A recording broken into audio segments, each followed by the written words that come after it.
ओम शांति। भाग्य विधाता इस पुस्तक में आज हम पढ़ेंगे, हम सब आपके भाई हैं। कभी हमारी ज़रूरत हो तो ज़रूर हमें याद करना। इस विषय पर पटियाला पंजाब से ब्रह्मा कुमारी कमला बहन जी अपने अनुभव सुनाती है। चलिए आज हम इसे पढ़ते हैं। एक बार फिर उग्रवादियों का दूसरा ग्रुप आया। वे अंदर आए और काफ़ी प्रश्न किए। हमने भी बड़े धैर्य से बाबा की याद में उनको उत्तर दिए। बाद में उनको बाबा का और आत्मा का परिचय दिया।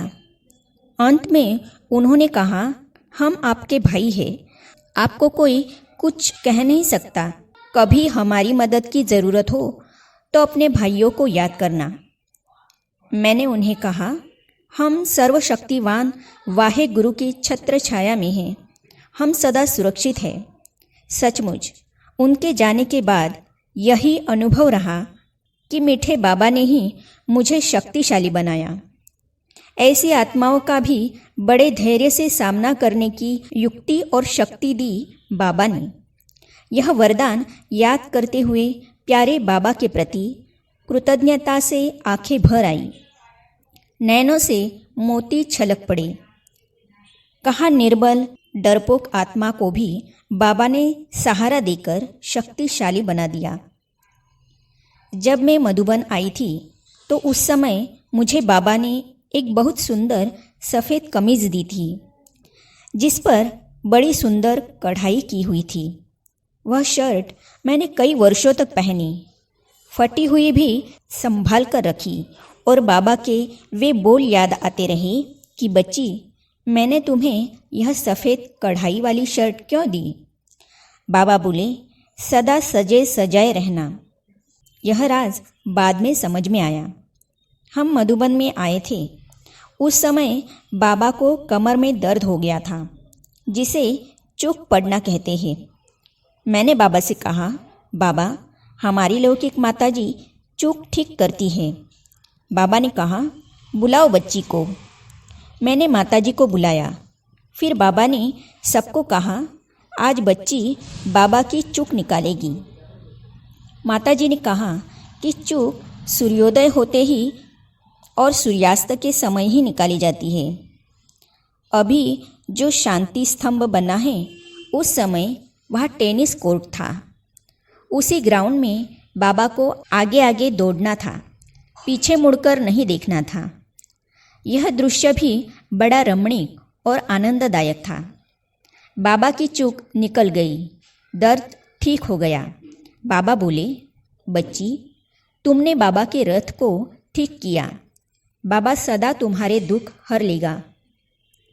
बाबा के वो बोल वरदान बन गए और हम सब बंधन मुक्त हो गए। सब बंधन सहज ही समाप्त हो गए। दर्द तो जैसे अलौकिक चरित्र था। सखा रूप में बाबा के संग अतीन्द्रिय सुख पाने के वे स्वर्णिम पल थे। बाबा जब दौड़ रहे थे तो ऐसा लगा जैसे कि श्री कृष्ण अपनी बाल लीलाओं से हम सबको रिझा रहा है। वे सुखद पल कभी नहीं भूलते। बाबा के शरीर छोड़ने से 6 मास पहले मैं मधुबन आई थी। मैं क्लास में बैठी थी। बाबा आए और संदली पर बैठ गए। बाबा एक एक को दृष्टि देने लगे। मैं बाबा के मस्तक पर बड़ी सुंदर जोरदार सफ़ेद ज्योति चमकती देख रही थी। मैंने बार बार कोशिश की कि यह क्या देख रही हूँ। आँखों को बार बार हाथ से मला और सोचा कि यह मेरा संकल्प है या वास्तविकता। परंतु मैंने अनुभव किया कि वह ज्योति इतनी बड़ी होती गई कि बाबा का साकार रूप उसमें छिप गया, दिखाई ही नहीं दिया। ऐसा लगा कि ब्रह्मा बाबा शिव बाबा के समान बन गए। वह स्वरूप आज भी याद आता है तो जैसे कि मैं अपने में शक्ति का अनुभव करती हूँ। बाबा का सबसे अच्छा गुण, जिसे मैं हमेशा ध्यान में रखकर चलती हूँ, यह लगा कि बाबा निराधार बनकर सबका आधार बना। बाबा का निश्चय अटूट स्थिति अचल, अडोल और एकरस थी। बाबा से मिले हुए वरदानों को अपना विशेष खजाना, विशेष अधिकार, विशेष कृपा और सौभाग्य समझ अपने को धन्य मानती हूँ। डायरेक्ट भगवान के दिव्य चरित्रों को मैंने इन चर्म चक्षुओं से देखा है।